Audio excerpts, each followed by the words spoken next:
l'invité de la semaine, chaque vendredi à midi sur l'Or FM.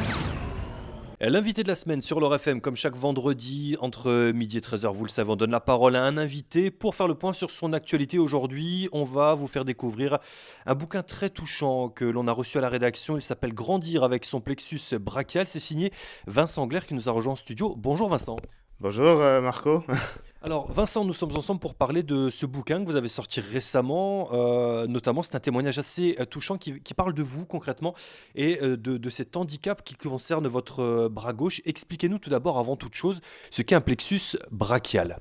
Alors c'est quelque chose qui est peut-être pas très connu, mais c'est un déchirement des nerfs à la moelle épinière initialement. Donc voilà, c'est ce qui arrive souvent à nos amis motards, ou alors comme moi à la naissance, dû à un accouchement un peu compliqué.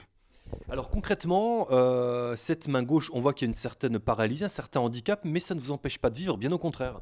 Bah moi non, mais c'est vrai que c'est pas le cas de tout le monde, et du coup moi j'avais toujours fait un petit peu abstraction.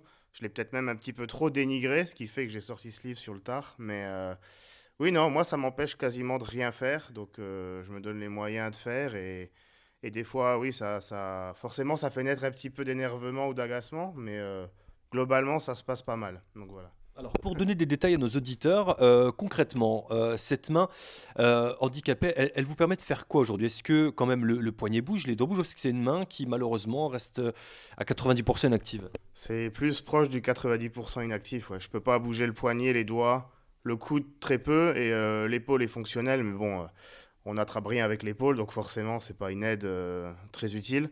Mais non, globalement, je dois faire 100. Voilà, je peux soutenir quelques objets, mais ça s'arrêtera là. Ouais. Très bien. Alors concrètement, Vincent, aujourd'hui vous êtes venu parler, faire ce témoignage, ce moment de vie qu'on a dans ce livre, Grandir avec son plexus brachial. C'était important pour vous de mettre ça sur papier. Pourquoi?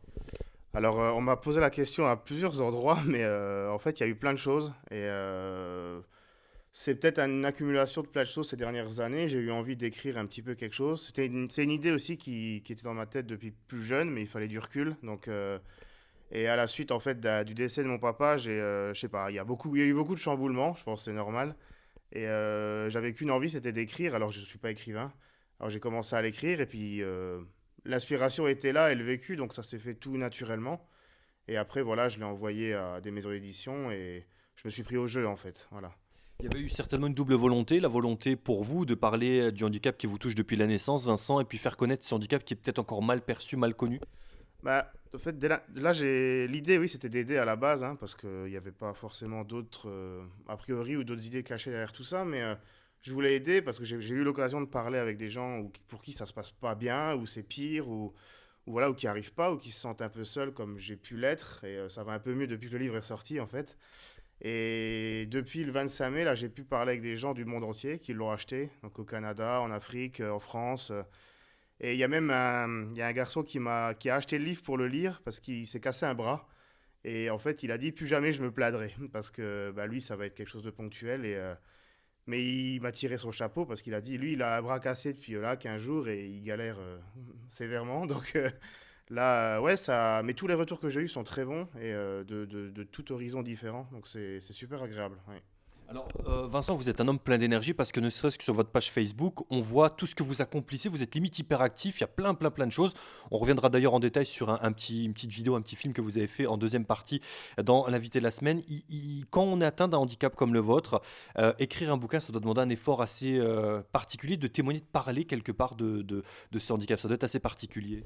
Je suis passé par tous les stades on va dire, de ressenti, hein, la tristesse, la colère. Parce que j'ai dû me remémorer beaucoup de souvenirs, certains tristes, certains gais, certains voilà, joyeux ou autres. Et ouais, c'était déjà premièrement un gros travail sur moi-même. Et comme je dis, je suis de nature à être un peu réservé sur le sujet-là et de nature globale. Et voilà, donc c'était assez compliqué. Et même moi, quand je l'ai écrit, j'ai pas forcément cru en ce que j'avais fait. C'est quand on m'a dit, bah oui, Vincent, t'es con, envoie-le, ça va être sympa, donc ça peut aider. Voilà, c'est quand j'ai eu les retours des maisons d'édition que j'ai vraiment pris conscience que c'était bien, mais j'ai dû faire ouais, un gros travail sur moi-même en premier lieu, oui, ça c'est sûr. C'est une sorte de thérapie, ce livre, pour vous, Vincent? Ouais, quelque part, ça m'a soulagé, j'ai l'impression. J'ai sorti un petit peu des choses qui traînaient dans les coins de l'esprit et puis qui peuvent vous polluer souvent ou tous les jours. Et le fait d'avoir eu des retours surtout, parce que jusqu'à présent j'étais seul, hein, je peux le dire comme ça, j'ai eu des retours de mères de famille qui ont eu un enfant, qui se posent les mêmes questions que je me suis posées. Voilà, donc tout ce que je me suis posé comme question, il y avait rien de... Il y en a beaucoup qui se sont posés aussi, et je suis content de les avoir aidés, voilà. Il y en a même un qui a, comme vous l'avez dit, on en va en reparler plus tard, mais j'ai eu un commentaire sur ma vidéo YouTube qui m'a dit tu m'as donné la foi. Donc ça prouve qu'il y en a peut-être certains qui se disent bah c'est pas possible, et peut-être grâce un peu à moi, ça les a aidés. Ouais. Effectivement, c'est un beau message d'espoir, Vincent. Concrètement, on sait que c'est compliqué de vivre qu'avec une seule main, un seul bras, on va dire valide à 100%. Question peut-être bête et simple, mais question pratique. Comment vous conduisez votre véhicule? Comment vous vivez au quotidien? Est-ce qu'il y a eu des modes adaptés exprès pour que la vie soit plus facile pour vous? Ou est-ce qu'au contraire, vous vivez comme n'importe qui et vous le faites à une main? Bah, en fait, je vais pas spoiler le livre en intégralité parce que j'ai raconté beaucoup de passages comme ça, où j'ai créé des outils, où j'ai bricolé, parce que j'adore ça. Et pour me faciliter la vie, bon, il y a eu beaucoup d'essais hasardeux et catastrophiques, mais il y en a quand même certains qui ont fonctionné. Et c'est ceux-là que je mets en avant. Voilà, on parle très peu des défaites, alors qu'il faut en parler un petit peu, et j'en parle également dans le livre. Et pour répondre à la question de la voiture, j'ai passé le permis comme beaucoup de gens à une main, c'est-à-dire avec une boule de Fenwick et puis une télécommande sur le volant. Et vu que j'ai un caractère, certains vont dire un petit peu trop dur, ça me plaisait pas, et j'ai repassé le permis à 25 ans sans cet équipement-là. Et du coup, maintenant, je roule que avec une boîte automatique. Ouais.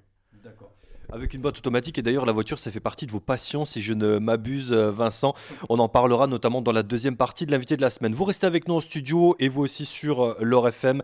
Pour la suite de l'invité de la semaine, on parlera de cette vidéo de Vincent Angler, auteur du livre Grandir avec son plexus brachial. La suite de l'invité de la semaine, c'est à suivre sur l'Or FM dans quelques minutes. À tout de suite. L'invité de la semaine, chaque vendredi à midi sur l'Or FM.